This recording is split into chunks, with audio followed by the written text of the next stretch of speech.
Kenapa orang kalau sholat tidak sholat dianggap kafir? Bahkan Imam Syafi'i katakan kalau dia tidak sholat dia meninggal, jangan kau sholati.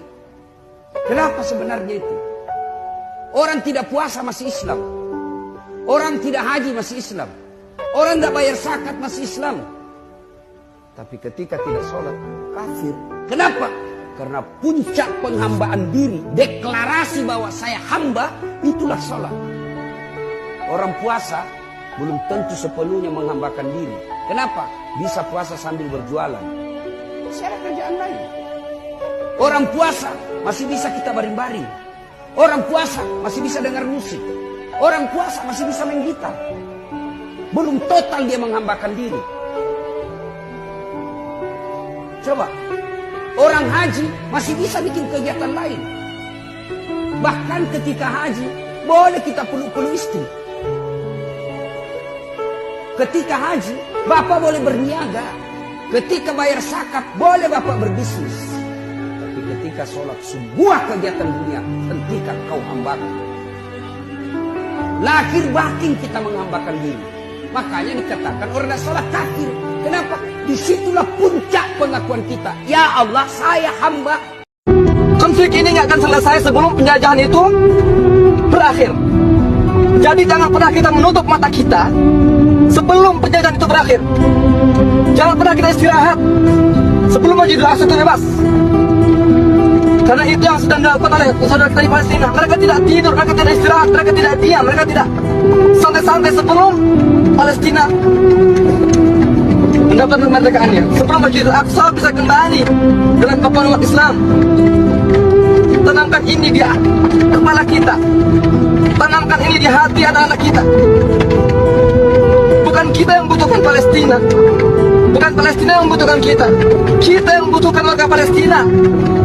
Karena mereka yang sekarang sedang memperjuangkan kehormatan kita, umat Islam, dengan darah dan dengan nyawa mereka. Kita lagi ngapain? Kita lagi tidur di rumah.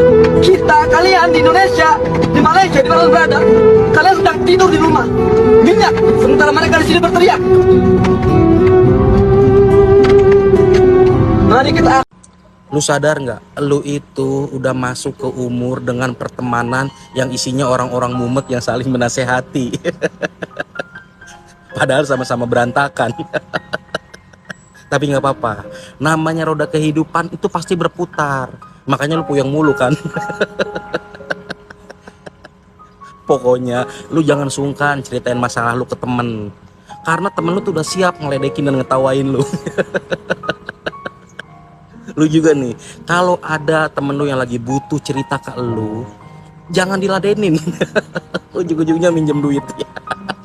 Menjalani hidup santai adalah tujuan utamaku belakangan ini. Hidup santai, maksudmu malas-malasan? Berbeda dari kemalasan. Maksudku membuat diri kita tenang dan tidak stres. Aku selalu seperti itu. Oh tidak. Kita selalu memaksakan diri dalam kehidupan sehari-hari.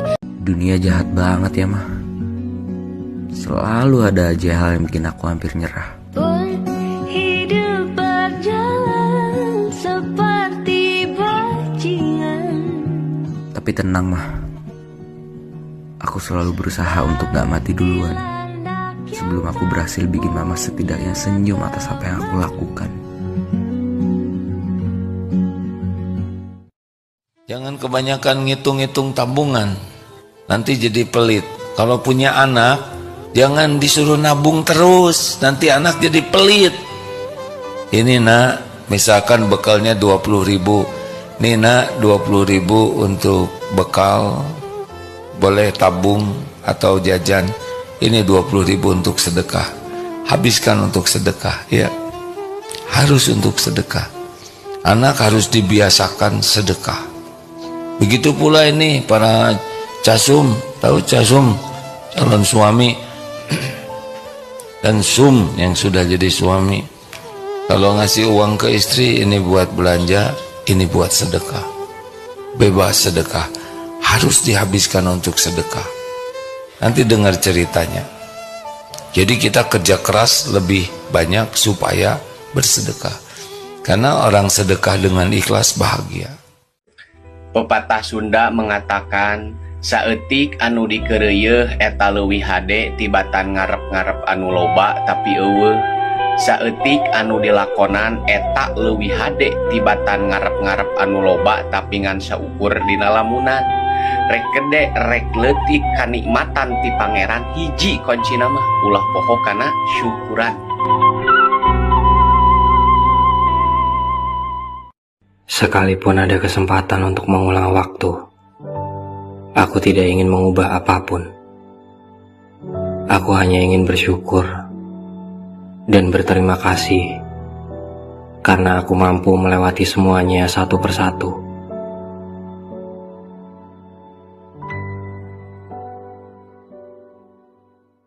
Untuk mengingatkan anak muda, jangan terlena dengan masa lalu.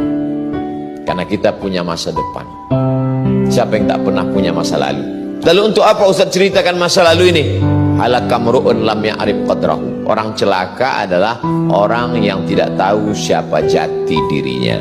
Masa lalu itu mereka, masa depan itu kamu. Nih kita sebagai orang tua ya Pak ya, didikan terpenting bagi anak kita tuh bukan jago kok matematik, bukan. Didik agama dulu supaya kenal kepada Allah. Kalau anak kenal ke Allah, kalau anak patuh ke Allah, Allah yang ngasih takdir terbaik bagi anak kita, bukan kita. Kita nggak tahu apa-apa yang terbaik bagi anak. Anak itu ciptaan Allah, anak itu milik Allah. Kalau anak dididik agama dengan benar, anak kenal ke Allah, dia akan hidupnya tenang, bahagia, ditunjuki yang terbaik oleh Allah Subhanahu wa Ta'ala. Nah, supaya anak mau belajar agama, orang tuanya dulu. Dulu kita bekerja sama-sama, dulu juga kita melewati hari-hari bersama-sama. Banyak cerita yang telah kita lalui, baik senang maupun duka. Kau mengajariku tentang arti saudara tanpa harus saudara. Tapi kini kau telah pergi meninggalkan 1000 kisah yang telah kita lalui untuk mencari rezeki yang baru di tempatmu yang baru. Doaku untukmu sahabatku, tetaplah menjadi orang yang baik dan sukses ke depan. Berdasi sutra, pandai menipu, membabi buta cari mangsa. Mulut menipu, berbau busuk, mempertahankan hidup yang busuk.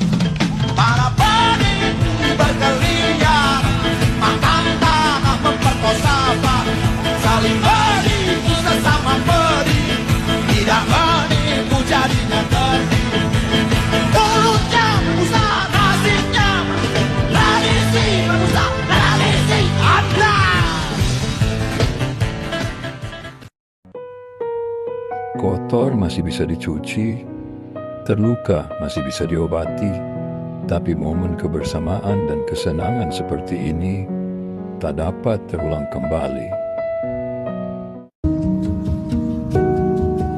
Apapun yang menjadi tujuan, apapun yang sedang dikerjakan, apapun yang sedang diperjuangkan, sebesar apapun masalah yang sedang terjadi, seberat apapun kesulitan yang sedang dihadapi, semoga dikuatkan, semoga dilancarkan, semoga selalu sehat, sentosa, damai, dan sejahtera.